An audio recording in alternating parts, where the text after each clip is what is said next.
Hello, good morning students. अभी हम लोग 11th class chemistry chapter second that is structure of atom कर रहे हैं और उसके अंदर आज का आपका टॉपिक रहेगा बोहर्स मॉडल ऑफ एटम। तो लास्ट वीडियो में मैंने आपको लिमिटेशंस ऑफ रदरफोर्ड मॉडल समझाई थी कि वो क्या क्या चीजें एक्सप्लेन नहीं कर पाया। तो बोहर मॉडल जो है वो थर्ड मॉडल ऑफ एटम है। सबसे पहला हमने थॉमसन्स पढ़ा, देन हमने रदरफोर्ड पढ़ा। दोनों मॉडल क्या कहते हैं, उनके पोस्टुलेट्स क्या हैं, और रदरफोर्ड और थॉमसन दोनों की लिमिटेशन पढ़ी। ठीक है, अब रदरफोर्ड मॉडल की लिमिटेशंस को दूर किया था बोहर मॉडल ने, जो कि दिया गया था बाय नील बोहर। ओके, उसने रदरफोर्ड मॉडल ऑफ एटम की लिमिटेशंस को दूर करने की कोशिश की थी and it is based on Planck's quantum theory. Okay, so ये पार्टिकल नेचर ऑफ जो लाइट है उसके ऊपर बेस्ड है, प्लैंक्स क्वांटम थ्योरी के ऊपर बेस्ड है, और रदरफोर्ड की कुछ लिमिटेशंस को इसने दूर करने की कोशिश की थी। Okay, so now what are the postulates of this theory और दिस मॉडल। पोस्टुलेट्स का मतलब है क्या क्या मेन पॉइंट थे इस मॉडल ऑफ एटम के। तो सबसे पहले इसने ये बोला था कि atom consist of positively charged nucleus in the center and electron revolve around it। तो सबसे पहली बात तो जो बेटा बोली थी इसने वो यही बोली थी कि जो सेंटर है, ठीक है, उसके अंदर आपके पॉजिटिवली चार्ज न्यूक्लियस है, जो कि एक्चुअली में रदरफोर्ड ने भी बताया था कि एक पॉजिटिवली चार्ज मास जो है वो छोटे साइज के अंदर एटम के अंदर होता है, बाकी हिस्सा जो है वो खाली होता है। तो इसने भी अपना पहला पॉइंट यही दिया कि पॉजिटिवली चार्ज जो स्पीस है, जिसको हम एक्चुअली में न्यूक्लियस बोल रहे हैं, ये एटम के सेंटर में होती है और उसके चारों तरफ जो इलेक्ट्रॉन है वो सर्कुलर मोशन में घूमते हैं, revolve around it in circular path. But it is not similar to that of Rutherford, या फिर जो रदरफोर्ड के पॉइंट से समझा जा रहा था कि सर्कुलर का मतलब ऐसे कि यहां से स्टार्ट किया देन दिस, ऐसा नहीं था। ठीक है, ये जो सर्कुलर मोशन है ये कुछ अलग थे, जैसा कि रदरफोर्ड ने सजेस्ट किया था वैसे। ओके, तो पहला पॉइंट तो आपका ये है। सेकेंड पॉइंट क्या था, ठीक है, और ये जो रास्ते थे, ये जैसे जिस सर्कुलर पाथ के अंदर घूम रहा था इलेक्ट्रॉन, इस सर्कुलर पाथ को बोहर ने नाम दिया था ऑर्बिट का। Orbit are the circular path in which electron revolves. Okay, ये नया नहीं है आपके लिए, आपने इसको 9th में पढ़ रखा है, बस थोड़ा आगे जाके और डिटेल में डिस्कस करना है, दैट्स इट। ठीक है, तो वो सर्कुलर रास्ता जिसमें एक इलेक्ट्रॉन घूमता है उसको हम ऑर्बिट बोलते हैं, जैसे हमारे प्लैनेट्स घूमते हैं सन के अराउंड। ठीक है, but this is a imaginary concept, ये एक इमेजिनरी कॉन्सेप्ट है।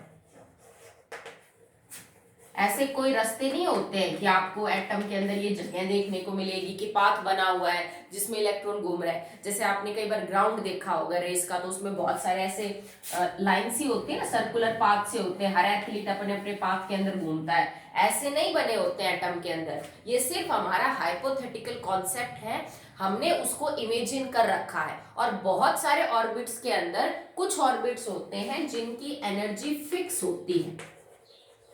Out of the various imaginary ये orbits that are possible, some orbits have fixed energy। ठीक है, कुछ orbits की एनर्जी जो है वो फिक्स होती है, जिस वजह से हम इनको स्टेशनरी स्टेट्स भी बोलते हैं, या कई बार आप इनको स्टेशनरी जो है ऑर्बिट्स भी बोल सकते हो, स्टेशनरी स्टेट्स या फिर एनर्जी लेवल्स भी बोल सकते हो।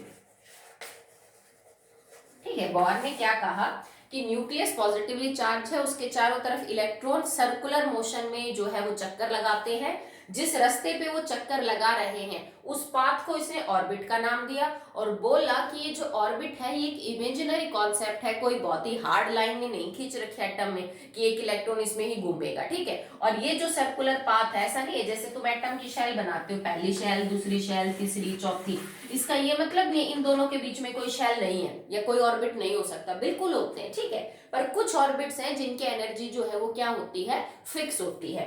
उन फिक्स एनर्जी लेवल ऑर्बिट्स को आप एनर्जी लेवल्स बोल दीजिए, स्टेशनरी स्टेट्स बोल दीजिए, एक ही बात है। स्टेशनरी से ये बिल्कुल मतलब नहीं है कि इलेक्ट्रॉन स्टेशनरी है ना, इलेक्ट्रॉन तो हमेशा घूमता रहेगा, या तो क्लॉकवाइज डायरेक्शन में या तो एंटी क्लॉकवाइज डायरेक्शन में। यहां स्टेशनरी से मेरा मतलब है कि एनर्जी जो है वो स्टेशनरी है,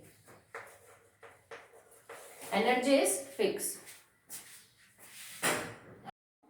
दीज एनर्जी स्टेट्स, या फिर जिनको हम ऑर्बिट बोलेंगे, या फिर जिनको आप शेल बोलते हो, कुछ भी नाम दे दीजिए बेटा इनको, एनर्जी स्टेट्स।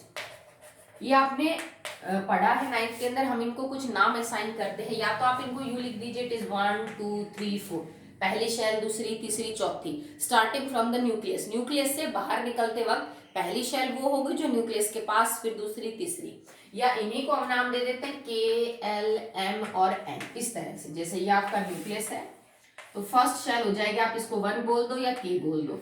सेकेंड जो शेल है आपकी, सेकेंड शेल को आप 2 और एल बोल सकते हो, थर्ड एम या 3 बोल दो, और फिर ये हो जाएगी 4 और एन। तो इस तरह से जो आपकी शेल्स है वो बढ़ती जाएंगी। स्पेस बराबर बराबर नहीं होता है, बोर्ड पे हो सकता है आपको बराबर या कुछ कम ज्यादा लग रहा हो, ऐसा नहीं है कि इन दोनों के बीच में जितना स्पेस मिलेगा उतना इन दोनों के बीच में होगा, उतना इन दोनों के बीच में नहीं, स्पेस जो है वो इर्रेगुलर होता है, कम ज्यादा होगा, वो आपको आगे समझ में आएगा। हर जो आपको ये सर्कुलर लाइन नजर आ रही है, ये एक इमेजिनरी पाथ है जिसको हमने प्लॉट किया है, ठीक है, कि इलेक्ट्रॉन इनके बीच में भी कहीं भी घूम सकता है, ये जरूरी नहीं है कि इलेक्ट्रॉन इसी लाइन के ऊपर घूमेगा, इलेक्ट्रॉन बीच में कहीं भी घूम सकता है। ये हमने अपनी सहूलियत के लिए इलेक्ट्रॉन का एक रास्ता प्लॉट किया है। और हर एनर्जी स्टेट आपको जो दिखाई दे रही शेल, इसकी एनर्जी फिक्स होती है, ठीक है। जैसे मान लो इसकी 50 किलो जूल है, तो इस शेल में घूमने वाले चाहे जितने भी इलेक्ट्रॉन हो, 2 है तो 1 है तो उन सब की 50 किलो जूल एनर्जी होगी। अगर इस एनर्जी शेल के अंदर मान लीजिए 8 इलेक्ट्रॉन घूम रहे हैं और इसकी टोटल एनर्जी 200 किलो जूल है, तो 8 इलेक्ट्रॉन्स की जो एनर्जी है वो कितनी होगी, 200 किलो जूल होगी। अब बोहर ने एक फॉर्मूला दिया जिससे आप किसी भी एनर्जी स्टेट की एनर्जी निकाल सकते हो, मतलब कोई भी शेल हो किसी भी एटम की, चाहे वो हाइड्रोजन की हो, नियॉन की, हीलियम की, किसी भी एटम की किसी भी ऑर्बिटल की एनर्जी आप निकाल सकते हो, ठीक है, जो कि रदरफोर्ड नहीं बता पाया था। रदरफोर्ड की लास्ट लिमिटेशन यही थी कि वो एनर्जी स्टेट्स के बारे में कुछ एक्सप्लेन नहीं कर पाया था, कि कोई इलेक्ट्रॉन किसी एनर्जी का होता है, किसी एनर्जी स्टेट में उसकी एनर्जी कुछ है, किसी में कुछ है, तो वो ये नहीं समझा पाया था। बोहर ने एक फॉर्मूला दिया जिसको हम बोहर्स फॉर्मूला बोलते हैं, इससे आप किसी भी एनर्जी स्टेट की जो एनर्जी है बेटा वो फाइंड आउट कर सकते हो। And what is the formula, आप यहाँ पे लिखेंगे E N, energy of nth shell. अब ये n की वैल्यू 1 2 3 4 5 कुछ भी हो सकती है, डिपेंडिंग अपॉन आपको कौन सी शेल की जो है वो एनर्जी को क्या करना है बेटा, पता करना है। And now it is equal to, ठीक है, ये है आपके पास 2 पाई स्क्वायर ई एम 4 और नीचे है आपका n स्क्वायर h स्क्वायर। अब इन सब का मतलब देखिए आप क्या है, वैसे ये कंप्लीट फॉर्मूला है, आप इसको और सिंप्लीफाई भी कर सकते हो, ठीक है। 2 कांस्टेंट है, पाई का स्क्वायर इज अ कांस्टेंट, उसमें कुछ नहीं है। m is the mass of electron, ये जो है सॉरी E4 मास, या फिर यूं कर लो कोई दिक्कत नहीं, ठीक है, E is the mass of electron, m is the sorry E is the charge on electron, n is the number of shell जिसकी एनर्जी आपको पता करनी है 1 2 3 4 5 जो भी है, ये ऐसा कुछ हो सकता है। h is Planck's constant, ठीक है। तो ये कंप्लीट फॉर्मूला है, इसमें क्योंकि कई चीजें कांस्टेंट है तो फॉर्मूले को और फर्दर सिंप्लीफाई किया जा सकता है। जैसे पाई की वैल्यू पुट कर दो, मास ऑफ इलेक्ट्रॉन तो फिक्स ही रहेगा, चार्ज ऑफ इलेक्ट्रॉन भी फिक्स है, आपका जो H है वो भी प्लैंक्स कांस्टेंट है, दैट इज आल्सो फिक्स। तो इसमें ये कांस्टेंट है, ये कांस्टेंट है, ये कांस्टेंट है, ये कांस्टेंट है, तो मैं इन सब की वैल्यू को मल्टीप्लाई कर सकती हूँ। जैसे E n is equal to 2 multiply by pi का स्क्वायर 3.14 का square multiply by M, mass of electron क्या है 9.1 into 10 raise to power -31 kg, ठीक है। Charge on electron 1.6 into 10 raise to power -19 coulomb, इसका हमने 4 कर दिया। And divided by n square, तो आपको लिखना पड़ेगा क्योंकि नहीं पता क्या ऑर्बिट है, कौन सा है। H की वैल्यू क्या होती है 6.6 इंटू 10⁻⁻34 और इसका क्या कर देंगे स्क्वायर। तो समझाने का मतलब ये है कि ये जो आपका फॉर्मूला है, इस फॉर्मूले के अंदर तीन चार चीजें तो हमने एज ए कांस्टेंट ले रखी हैं, तो आप इतनी बार बार इतनी लंबी कैलकुलेशन क्यों करेंगे, पहले उन कांस्टेंट्स को सॉल्व कर लीजिए। ठीक है, अगर आपका फॉर्मूला ये है E pi square m and E4 divided by n square and h square, ठीक है, तो हमने क्या किया है कि इनको सबको मल्टीप्लाई करके वैल्यू कांस्टेंट है h स्क्वायर से इसकी वैल्यू को क्या कर दिया डिवाइड कर दिया, ताकि यही जो फॉर्मूला है बेटा वो आपका किस में आ जाए, थोड़ा सा सिंपल हो जाए। n कुछ नहीं बेटा, आपको ऑर्बिट के बारे में बताता है, जिस एनर्जी शेल की एनर्जी आपको पता करनी है, पहले की करनी है तो n 1 है, दूसरे की पता करनी है तो 2 है, तीसरे की पता करनी है तो 3 हो जाएगा, 4 हो जाएगा, 5 हो जाएगा। ठीक है, एक और बात, अगर आप मान लीजिए हाइड्रोजन के केस में पता करना चाहते हो कि आप हाइड्रोजन एटम की किसी भी एनर्जी शेल के बारे में कुछ पता कर रहे हो, तो ये फॉर्मूला एज इट इज रहेगा। बट अगर हाइड्रोजन के अलावा कोई दूसरा एटम है, हीलियम है, नियॉन है, लिथियम है, तो आपको एटॉमिक नंबर भी कंसिडर करना पड़ेगा। रिमेंबर द रेवर्स फॉर्मूला, अगर उसमें हाइड्रोजन था तो z के स्क्वायर से कोई फर्क नहीं पड़ रहा था, बिकॉज 1 का स्क्वायर इज 1। ठीक है, बट अगर हाइड्रोजन के अलावा कोई दूसरे एटम की लाइंस की वेवलेंथ पता करनी थी तो हमने z स्क्वायर को मल्टीप्लाई किया था, सेम चीज आपको यहाँ पे भी करनी है। ये फॉर्मूला हाइड्रोजन एटम की किसी भी एनर्जी स्टेट की एनर्जी निकालने के लिए एप्लीकेबल है, बट अगर अदर देन हाइड्रोजन कोई एटम है then multiply it by z square, तो आपको इसको z स्क्वायर से क्या करना पड़ेगा मल्टीप्लाई। ठीक है, z वही एटॉमिक नंबर है, पाई constant, mass of electron, charge on the electron, Planck's constant, number of orbit जो है, और z इज द कि क्या आपने एटॉमिक नंबर ले रखा है उस एलिमेंट का जिसके एनर्जी शेल्स की एनर्जी आप निकाल रहे हो। ओके, अब एनर्जी जो है ना बेटा उसकी कई यूनिट्स होती हैं, डिपेंडिंग अपॉन आपको न्यूमेरिकल में वो चीज इलेक्ट्रॉन वोल्ट में एनर्जी दे रखी है, कि आपको किलो जूल पर मोल में एनर्जी दे रखी है, कि किसी और यूनिट में मतलब एनर्जी दे रखी है, जूल पर एटम में एनर्जी दे रखी है। तो इसी फॉर्मूले को हम मॉडिफाई करके कई यूनिट्स में कन्वर्ट कर सकते हैं। ठीक है, जैसे मान लो आपको यहां से आप सबके यूनिट पुट कर दीजिए। ओके, सो जैसे पाई की तो कोई यूनिट है, 2 पाई की तो कोई यूनिट होनी नहीं। ठीक है, ये जो है आपके पास मास ये केजी में रहेगा, चार्ज किस में है कुलाम में, तो कुलाम का 4 हो जाएगा मास इन द केजी। एन का कोई भी बेटा यूनिट वगैरह नहीं है, it is just a number. अगर आप याद करें एच की यूनिट्स, तो एच की यूनिट्स थी जूल सेकेंड, तो जूल सेकेंड का हम क्या कर देंगे स्क्वायर कर देंगे। इधर एटॉमिक नंबर है, तो एटॉमिक नंबर भी कोई यूनिट नहीं है पीछे, तो आप अगर इन यूनिट्स को चेक करेंगे तो यहां से जो आपकी वैल्यू निकल के आएगी that will be into the units according to this formula. So now after solving all this, अगर आप सबकी जो यूनिट्स वगैरह है वो पुट करेंगे, ठीक है, जैसे हमने यहाँ लिखा, तो आपका जो फाइनल आंसर आएगा that will be 21.8 into 10⁻⁻19 joule पर atom divided by n square. आप इन यूनिट्स को सॉल्व कर लेना, आपका आंसर ये आएगा, मतलब अगर हमने बाकी सब चीजों को ऐसे ध्यान में रख के किया तो। ठीक है, अब अगर आपको एनर्जी, क्योंकि यहां तो आपको दे रखे जूल पर एटम में, now this energy is in the joule पर एटम, हो सकता है आपको जो एनर्जी है वो किलो जूल में दे रखी हो, किलो जूल पर मोल में मिले आपको, या हो सकता है कि आपको जो एनर्जी दे रखी हो वो इलेक्ट्रॉन वोल्ट में भी मिल सकती है, इलेक्ट्रॉन वोल्ट पर एटम।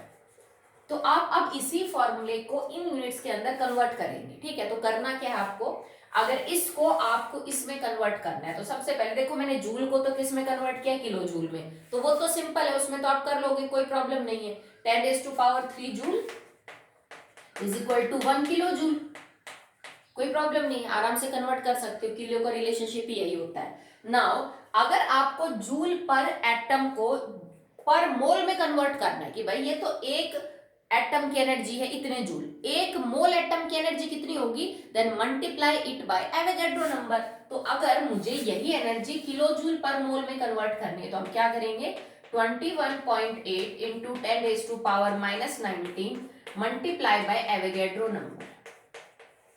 ठीक है, पर क्योंकि ये तो चीज जूल में है, ठीक है, तो अब तुम्हारा आंसर जो आएगा वो जूल पर मोल आ जाएगा। अब आपको इसमें कन्वर्ट करना है इनटू द किलो जूल पर मोल, तो बेटा अगर आप किलो जूल में करेंगे तो बस ये रिलेशनशिप और यूज कर लेना। तो इसको कट के तुम्हारा आंसर जो है वो निकल के आएगा, दैट इज 1312 आप इसको कह सकते हो 1312 किलो जूल पर मोल बटे में एन स्क्वायर, किलो जूल पर मोल और बटे एन स्क्वायर। ये भी एनर्जी का एक फॉर्मूला है जिसको आप यूज करोगे अगर आपको जो बाकी डाटा है वो किलो जूल पर मोल या मोल पर जूल पर मोल के हिसाब से आपको दे रखा है। सिंपल है, इंटर कन्वर्टेबल है, आप इसको कन्वर्ट कर सकते हो। नया फॉर्मूला नहीं है, उसी फॉर्मूले को मॉडिफाई किया है हमने थोड़ी सी यूनिट्स को चेंज करके। अब अगर मान लीजिए आपके पास ये फॉर्मूला है और आप इसको कन्वर्ट करना चाहते हो तो इलेक्ट्रॉन वोल्ट पर एटम, क्योंकि ये फॉर्मूला आया है जूल पर एटम में, तो जूल को इलेक्ट्रॉन वोल्ट में कन्वर्ट करने के लिए सिंपल सा एक रिलेशनशिप काम करेगा, that is 1.6 into 10⁻⁻19। 1 electron volt is equal to 1.6 into 10⁻⁻19 joule. तो आप करेंगे क्या, ये जो आपके पास एनर्जी है 21.8 into 10⁻⁻19 ये जूल पर एटम है, ठीक है। और रिलेशनशिप हम ये यूज कर रहे हैं, दैट इज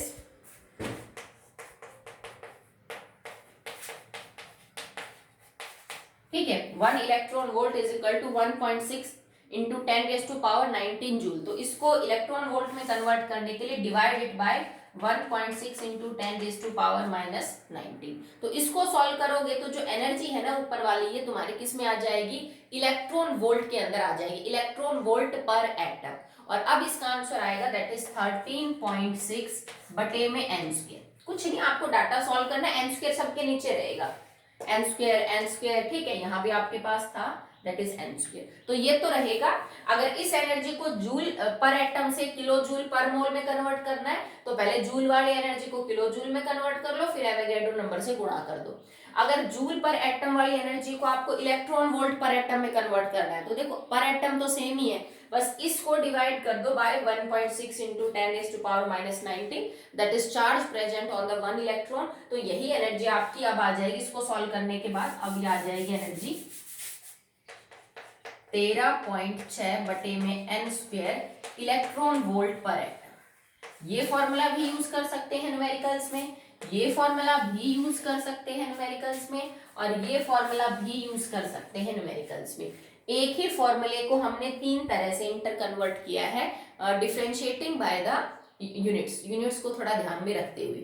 आप अगर सिर्फ एनर्जी पूछ रहे हैं तो मर्जी है आपकी, आप किस यूनिट्स में एक्सप्रेस करते हो। कई बार न्यूमेरिकल में बाकी कोई डाटा गिवन मिलता है एनर्जी का, तो उस हिसाब से आप अपना जो फॉर्मूला है वो चूज कर लीजिए। पर ये जितनी भी एनर्जीज है इन सब के आगे जो साइन है वो नेगेटिव मिलेगा आपको, नेगेटिव एंड नेगेटिव। तो इसका क्या रीजन है, नेगेटिव साइन हमने क्यों लगाया है उसको हम आगे भी आपको समझाएंगे, ठीक है। तो ध्यान रखना फॉर्मूला कहाँ से, ये चीज कहाँ से निकल के आई है, ये हमने इसको सॉल्व किया है, इसमें जो कॉन्स्टेंट्स की वैल्यू है वो हमने पुट की है। अगर आपको कंफ्यूज है तो आप सब वैल्यूज को पुट करके जो मैंने आपको बोला वो निकाल के देख लीजिए, आपका आंसर यही निकल के आएगा। ओके, चलिए आगे देखिए।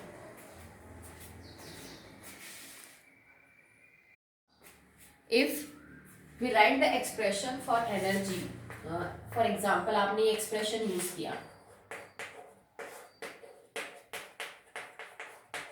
ठीक है, तीनों में आप कोई भी यूज कर सकते हो, मैं खाली समझा रही हूँ कि जो तीनों केस में आपने नेगेटिव साइन यूज किया उसका मतलब क्या है। तो नेगेटिव साइन इसलिए लिया जाता है बेटा कि अगर आप न्यूक्लियस से एक इलेक्ट्रॉन को इनफाइनाइट डिस्टेंस पे दूर मानते हो, ठीक है, जैसे मान लो ये न्यूक्लियस है और ये मैंने इसको इनफाइनाइट डिस्टेंस माना कि कोई इलेक्ट्रॉन जो है वो न्यूक्लियस से इनफाइनाइट डिस्टेंस पे दूर है, तो इस टाइम इस एनर्जी, इस इलेक्ट्रॉन की जो एनर्जी है वो जीरो मानी जाती है, because now this is very free to move. ये बहुत ज्यादा फ्री होता है कहीं भी मूव करने के लिए, न्यूक्लियस की कोई फोर्स ऑफ अट्रैक्शन इसके ऊपर काम नहीं करती है, ठीक है। तो हम ये मानते हैं क्योंकि इलेक्ट्रॉन तो बेटा कहीं भी रिवॉल्व कर सकता है, वो कुछ हमने इमेजिनरी पाथ मान रखे हैं ऑर्बिट्स।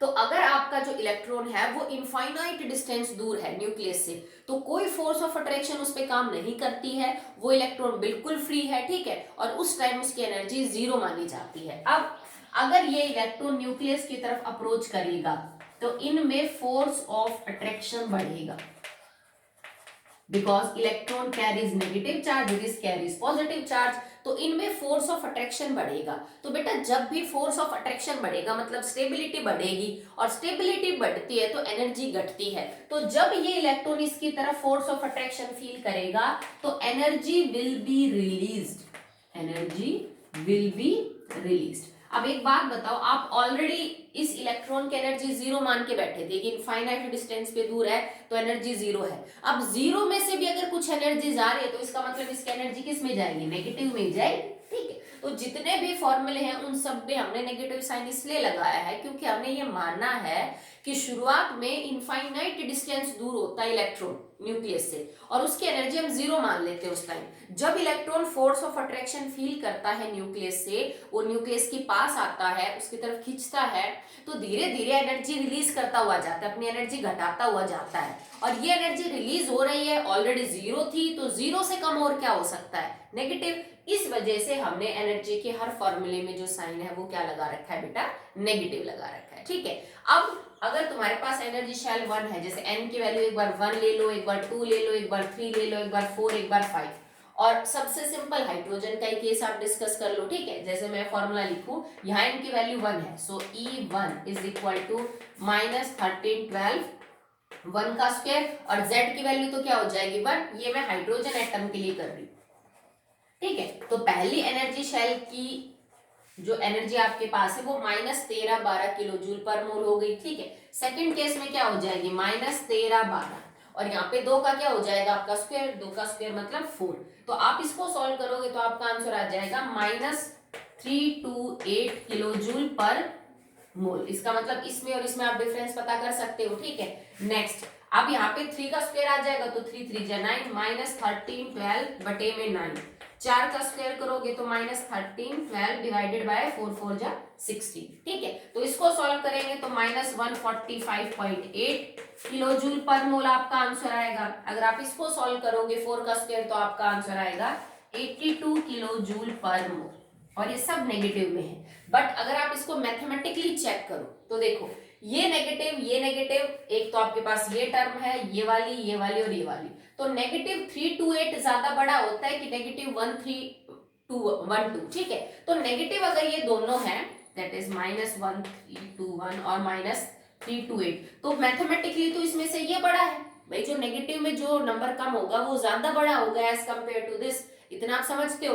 तो इन दोनों में से एनर्जी इसकी ज्यादा है, इसमें से इसकी एनर्जी ज्यादा है, इसमें से इसकी एनर्जी ज्यादा है। ठीक है, तो इसका मतलब न्यूक्लियस के जो सबसे पास शेल होती है उसकी एनर्जी सबसे कम होती है, फिर एनर्जी ज्यादा, और फिर एनर्जी और ज्यादा और ज्यादा और ज्यादा, ऐसे एनर्जी बढ़ती रहती है। ये चीज तुमने पहले भी पढ़ रखी है कि न्यूक्लियस के जो शेल जितनी पास रहेगी उसकी एनर्जी उतनी ही कम रहेगी। ठीक है, फिर जैसे जैसे आप शेल दूर जा रहे हो न्यूक्लियस से, उस शेल की एनर्जी बढ़ती जाएगी। ठीक है, क्योंकि देखो तुम यहाँ पे n स्क्वायर कर रहे हो, बाकी तो सब सेम ही है, चाहे कोई फॉर्मूला ले लो, इलेक्ट्रॉन वोल्ट पर एटम वाला ले लो, या फिर आप जूल पर एटम वाला ले लो, जो भी है, बाकी सब तो कांस्टेंट रहता है, खाली n स्क्वायर ही तो बदलता है ना। ठीक है, अगर एटम सेम है तो उसका z स्क्वायर भी सेम ही रहेगा।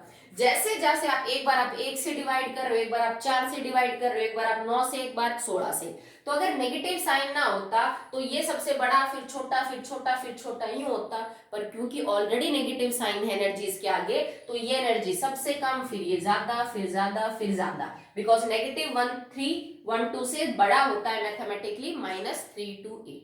एक और चीज याद रखना, अगर तुम इनके बीच में गैप निकालोगे एनर्जी का, तुम इनको सब्ट्रैक्ट कर देना, इसमें से ये घटाया, इसमें से ये घटाया, तो आपको ना रेगुलर पैटर्न देखने को नहीं मिलेगा कि कोई रेगुलर पैटर्न काम कर रहा है। पहली और दूसरी एनर्जी स्टेट के बीच में जितना डिफरेंस है उतना ही दूसरी और तीसरी के बीच में, उतना ही तीसरी और चौथी के बीच में, ऐसा नहीं होता है बेटा। ना तो गैप रेगुलर होता है और ना ही आप ये कह सकते हो कि एक फिक्स मैनर में कोई बढ़िया घट रहा है, ऐसा कुछ नहीं होता। ये गैप इररेगुलर होता है, और जैसे जैसे तुम न्यूक्लियस से दूर जाओगे, दो एनर्जी स्टेट्स के बीच का जो डिफरेंस है वो कम कम कम और कम होता चला जाता है। जैसे कि अगर आप इन दोनों में चेक करो तो 984 किलो जूल पर मोल का आपको डिफरेंस देखने को मिलेगा। अगर आप दूसरी और तीसरी में कंपैरिजन करोगे तो इट इज 182.2 किलो जूल पर मोल का डिफरेंस देखने को मिलेगा। नेक्स्ट केस के अंदर आपको जैसे 63.2 किलो जूल का 8 किलो जूल का जो डिफरेंस है वो आपको देखने को मिलेगा। इससे भी आगे की तरफ चले जाओगे तो डिफरेंस जो है वो आपका 29 किलो जूल का हो जाएगा। तो ये बराबर नहीं है बिल्कुल भी, ठीक है, पर हाँ पहली और दूसरी के अंदर एनर्जी गैप ज्यादा था, दूसरी और तीसरी में एनर्जी गैप कम हुआ, तीसरी और चौथी में और कम हुआ, चौथी और पांचवी में और कम हुआ। तो तभी मैंने बोला था कि ये जो हम आपको ऑर्बिट्स बनाते हैं ना, ये बराबर बराबर डिस्टेंस पे नहीं होते बेटा, पास ज्यादा दूर, ये सिर्फ इसीलिए है क्योंकि इनकी जो डिस्टेंस है, इनके बीच में जो डिस्टेंस है, इनके बीच में जो एनर्जी का गैप है वो कांस्टेंट नहीं रहता। और इस डाटा से हमने क्या पता किया कि न्यूक्लियस से हम जितना ज्यादा दूर जाएंगे उतना ही दो सक्सेसिव लेयर्स के बीच में जो ऑर्बिट्स के बीच में जो एनर्जी गैप है वो क्या हो जाएगा बेटा, घटता चला जाएगा। आई होप आप समझ रहे हो। सबसे कम उस एनर्जी स्टेट की एनर्जी होगी जो न्यूक्लियस के सबसे पास होगा। जैसे हाइड्रोजन एटम के लिए पहले शेल की एनर्जी कम, फिर ज्यादा, फिर ज्यादा, फिर ज्यादा। माना कि हाइड्रोजन के पहले शेल में ही एक इलेक्ट्रॉन है, बाकी सब खाली पड़े, पर इसका मतलब ये थोड़ी ना है कि वो एनर्जी शेल्स नहीं है। अगर इस इलेक्ट्रॉन को तुम अब बहुत ज्यादा एनर्जी दे दो तो ये यहां से उठ के यहां भी जा सकता है, यहाँ इधर से उठ के सीधा इसमें भी आ सकता है। जैसे हमने हाइड्रोजन स्पेक्ट्रम देखा था, इमिशन, तो एनर्जी स्टेट्स तो है हाइड्रोजन की, पर ग्राउंड स्टेट में उसका इलेक्ट्रॉन खाली पहले में ही रहता है। अब तुम उसको एक्साइट कर दोगे, एनर्जी दे दोगे, तो वो ग्राउंड स्टेट से उठ के किसी भी ऑर्बिट के अंदर जा सकता है, ठीक है। This formula is for hydrogen. अगर हाइड्रोजन के अलावा कोई भी एलिमेंट है जिसका एटॉमिक नंबर 1 के अलावा कुछ भी है, तो multiply this equation by z square, ठीक है। तो ये बोहर ने फॉर्मूला दिया था जिससे आप किसी भी एटम की किसी भी एनर्जी स्टेट की एनर्जी आराम से निकाल सकते हो, जो कि रदरफोर्ड एक्सप्लेन नहीं कर पाया। Now one important thing, not only the energy, सिर्फ एनर्जी की बात नहीं है बेटा कि एनर्जी ही निकाल सकते हैं, आप किसी भी एटम की किसी भी ऑर्बिट की रेडियस पता कर सकते हो, और आप वेलोसिटी भी पता कर सकते हो कि इलेक्ट्रॉन किस वेलोसिटी के साथ मूव कर रहा है। That can also be predicted, ठीक है, कि रेडियस प्रिडिक्ट की जा सकती है। जैसे मैं आपसे ये कह दूं कि हाइड्रोजन एटम की थर्ड ऑर्बिट की रेडियस बताओ, तो इसका मतलब क्या है कि न्यूक्लियस से और थर्ड शेल के बीच की डिस्टेंस जो है वो कितनी है, ठीक है। मैं आपसे कह दूं वेलोसिटी पता करो, तो आप वेलोसिटी भी जो है वो पता कर सकते हो।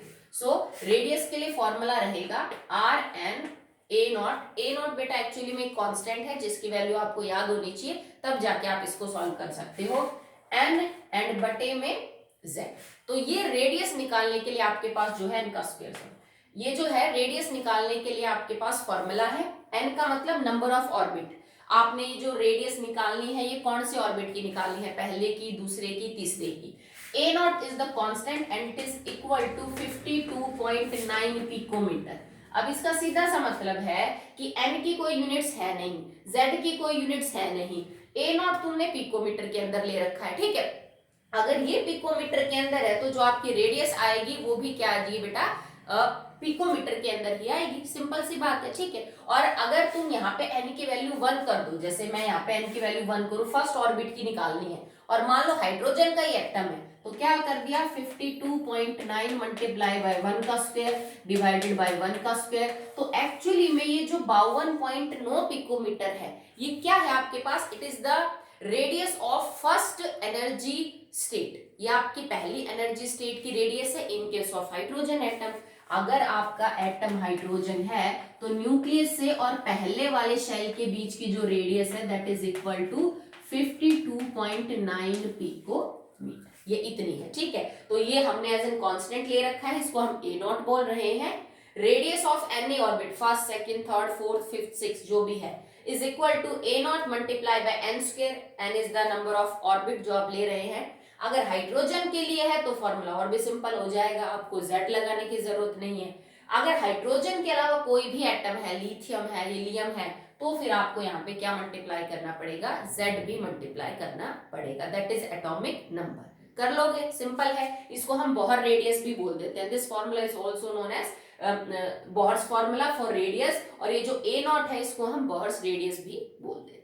Now you can predict the velocity also. So Vn का मतलब है velocity of the nth orbital and it is equal to V naught multiplied by Z divided by n.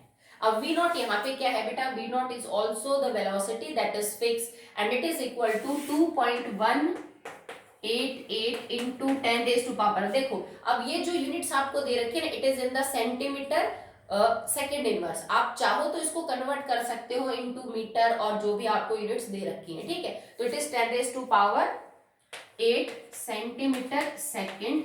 Okay, अगर आप इसको कन्वर्ट करना चाहते हो मीटर में तो आप मीटर में भी कन्वर्ट कर सकते हो। तो V नॉट भी यहाँ पे एक कांस्टेंट है जिसकी वैल्यू ये फिक्स है। Z is still your atomic number जो कि आपका रहेगा, ठीक है, और M आपका फिर वही है। तो यहाँ पे जैसे A नॉट आपका फर्स्ट ऑर्बिट की रेडियस थी, ठीक है, तो हाइड्रोजन एटम के लिए बिकॉज Z उसी के लिए 1 होगा, तो V नॉट और कुछ नहीं, it is the velocity of electron in hydrogen atom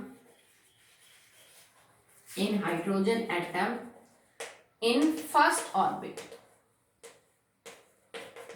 पहले ऑर्बिट के अंदर हाइड्रोजन एटम के अंदर जो इलेक्ट्रॉन वेलोसिटी के साथ मूव कर रहा है उसकी वेलोसिटी ये है, जिसको हमने एज इन कांस्टेंट लिया, multiply by Z atomic number जो भी है, डिवाइडेड बाय द n जिस लेवल की आप निकाल रहे हो। यहाँ पे भी A नॉट और कुछ नहीं, हाइड्रोजन के फर्स्ट ऑर्बिट की रेडियस है इन द पिकोमीटर। तो यहाँ आपका R आएगा इन द पिकोमीटर, क्योंकि ये चीज तुमने यहाँ पे सेंटीमीटर पर सेकंड ले रखी है, तो यहाँ पे भी जो वेलोसिटी निकल के आएगी वो सेंटीमीटर पर सेकंड निकल के आएगी। आप चाहो तो इसको मीटर पर सेकंड के अंदर भी कन्वर्ट कर सकते हो।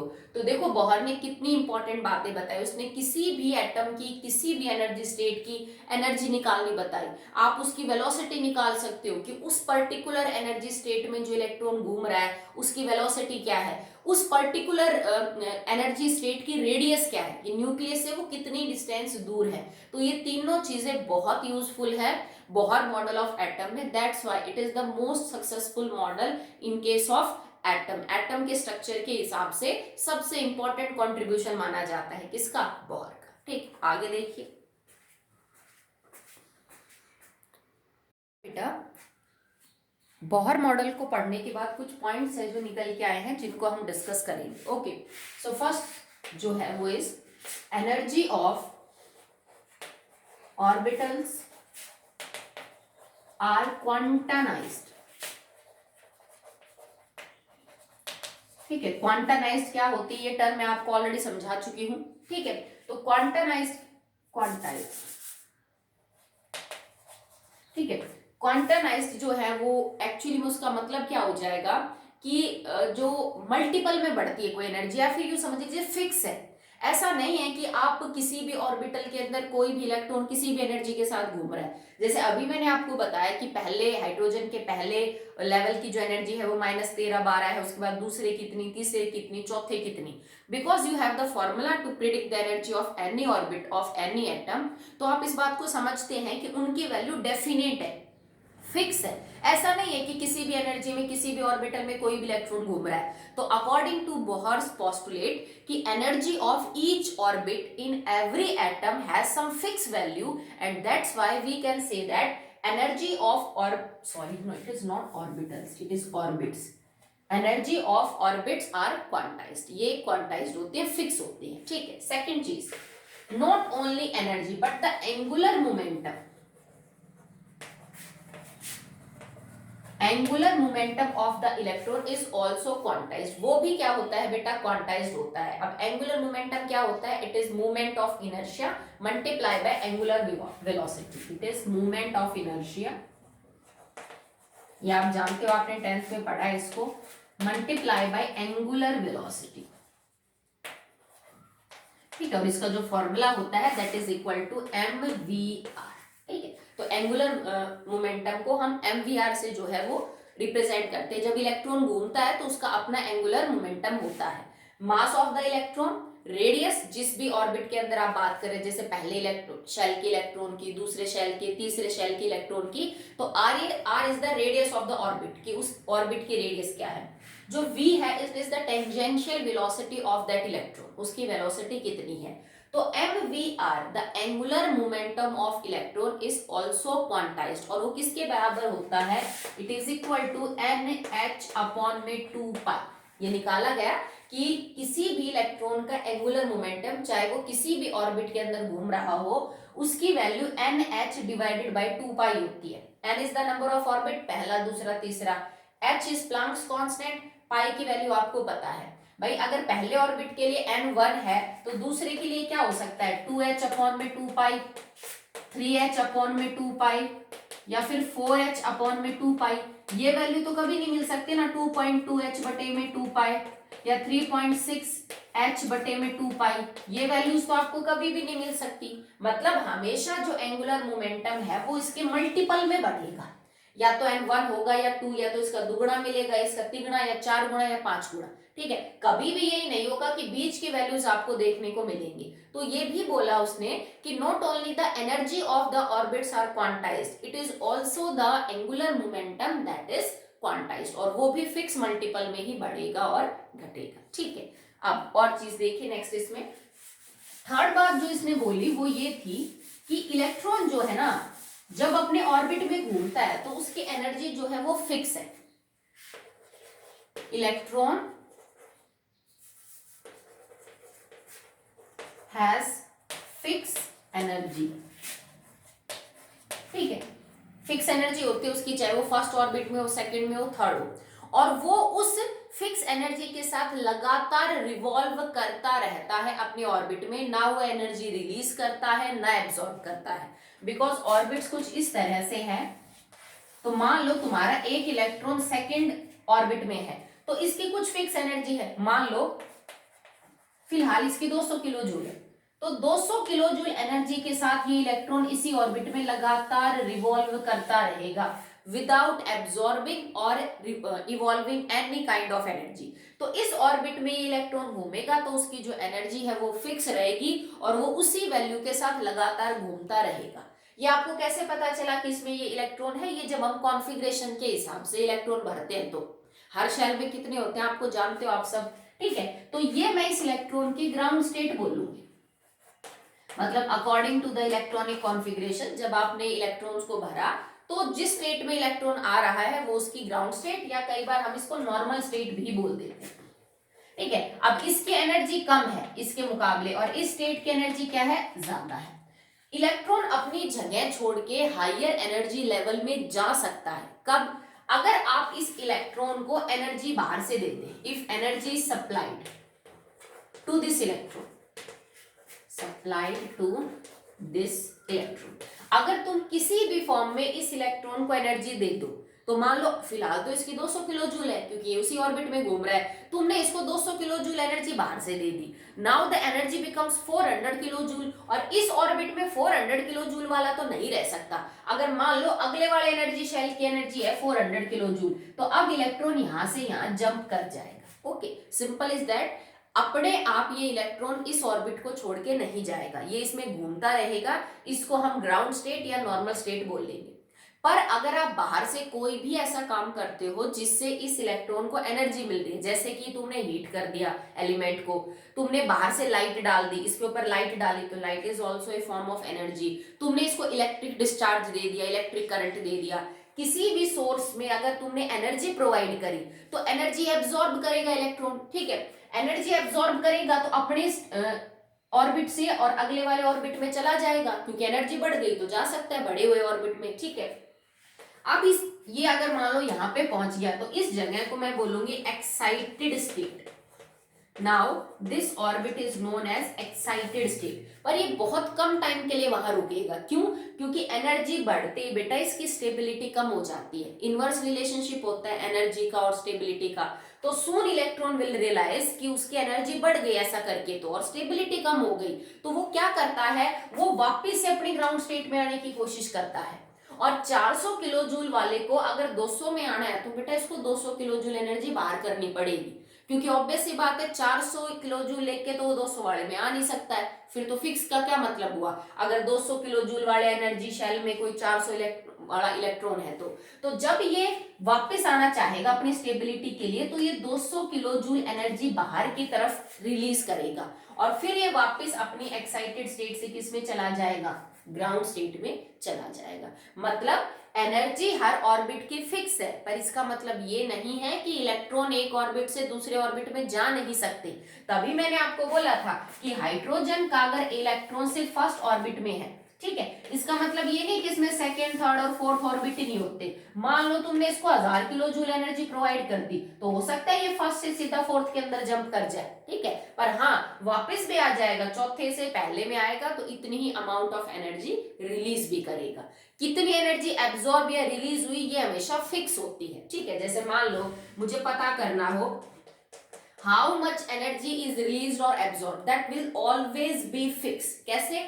जैसे मैंने यहाँ पे 200 को 200 दी तो वो 400 हो गया, 200 किलो जूल एब्जॉर्ब करी, तो जब ये इमिट करेगा तो भी तो 200 किलो जूल इमिट करेगा, ठीक है। यूं थोड़ी ना है कि एब्जॉर्ब तो 200 कर ली और रिलीज 150 कर रहा है, नॉट पॉसिबल, ठीक है। तो जितनी amount of energy electron absorb करेगा ग्राउंड से एक्साइटेड स्टेट में जाने के लिए, उतनी ही एनर्जी वो इवॉल्व करेगा जब वो एक्साइटेड से किस में आएगा, ग्राउंड स्टेट में आएगा। अगर आपको डिफरेंस पता करना है, देखो भाई पहले एनर्जी, मैं तुमसे ये कह दूं कि हाइड्रोजन का एक इलेक्ट्रॉन पहले से चौथे में चला गया, बताओ कितनी एनर्जी एब्जॉर्ब करी या कितनी इवॉल्व करी, तो तुम बाय बोहर फॉर्मूला ये पता कर लोगे कि हाइड्रोजन के फर्स्ट ऑर्बिट की एनर्जी कितनी, तुम ये पता कर लोगे हाइड्रोजन के फोर्थ ऑर्बिट की एनर्जी कितनी, इसने कुछ एब्जॉर्ब करी होगी तभी तो इसमें गया होगा, और वो कैसे निकालेंगे, एनर्जी ऑफ दिस माइनस में एनर्जी ऑफ दिस, क्योंकि ये ज्यादा है ना, E2 जो मतलब बड़ा बाहर की तरफ ऑर्बिट होंगे उनकी ज्यादा होगी, तो change in energy, this triangle is for change in energy is equal to E2 minus में E1। आपको पता चल जाएगा कि तुम्हारे सिस्टम ने, मान लीजिए मैंने 1000 जैसे तुम्हें बोला, तो तुम दोनों का डिफरेंस पता करोगे तो तुम्हें समझ आ जाएगा कि madam 1000 kilo joule energy absorb करी, तब ये अपनी ग्राउंड स्टेट से चौथे में चला गया, तो 1000 ही इवॉल्व करेगा जब ये अपने चौथे से किस में आ जाएगा, फर्स्ट एनर्जी लेवल के अंदर आ जाएगा, ठीक है।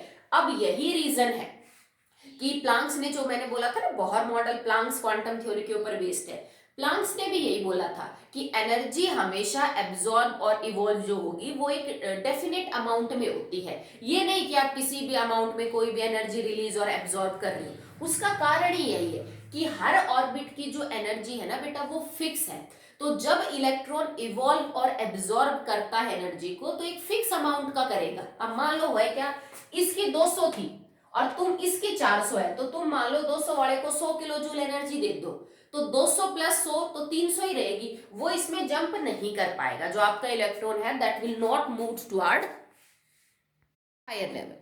अब आपको ये पता है कि अगर इलेक्ट्रॉन पहले से दूसरे में जंप कर रहा है, पहले से तीसरे में कर रहा है, पहले से चौथे में कर रहा है, तो हर एनर्जी लेवल की एनर्जी फिक्स है, तो मतलब जो डिफरेंस निकल के आएगा ना E2 माइनस E1 वो एक फिक्स वैल्यू होगी हर एटम के केस में, that value will be fix. जैसे मैंने आपको हाइड्रोजन का एग्जांपल लेके समझाया था कि पहले और दूसरे की एनर्जी इतनी है डिफरेंस, दूसरे और तीसरे की एनर्जी में डिफरेंस इतना है, तीसरे और चौथे की में डिफरेंस इतना है, तो अगर हाइड्रोजन का कोई एटम अपने पहले ऑर्बिट से किसी ऑर्बिट में जंप कर रहा है तो उसकी वैल्यू फिक्स होंगी कि या तो ये इतनी एब्जॉर्ब कर रहा होगा या इतनी कर रहा होगा या इतनी, अपनी मर्जी से कुछ भी नहीं कर सकता। और वो जो वैल्यूज निकल के आ रही थी वो एक्चुअली में मल्टीपल थी। कैसे? हमने ये एक्सप्रेशन यूज किया था -13/12 डिवाइडेड बाई n स्क्वायर, या तो ये 1 का स्क्वायर था, या यहाँ 2 का स्क्वायर था, या यहाँ 3 का स्क्वायर था, या यहाँ 4 का स्क्वायर था। मतलब इस वैल्यू को या तो मैं 1 से डिवाइड कर रही थी, या 4 से, या 9 से, या 16 से। मैंने इसको 5 से, 6 से, 7 से, 8 से, इनसे डिवाइड नहीं किया ना, तो मतलब इनके बीच में तो बहुत सारे नंबर है, पर आपकी जो वैल्यूज होंगी वो डिवाइडेड बाय 1, 4, 9 एंड 16 होंगी, मतलब वैल्यूज फिक्स हैं। जब भी कोई इलेक्ट्रॉन अपने ग्राउंड स्टेट से एक्साइटेड में जाएगा तो वो एक फिक्स अमाउंट ऑफ एनर्जी को एब्जॉर्ब कर सकता है, किसी भी अमाउंट को एब्जॉर्ब नहीं कर सकता।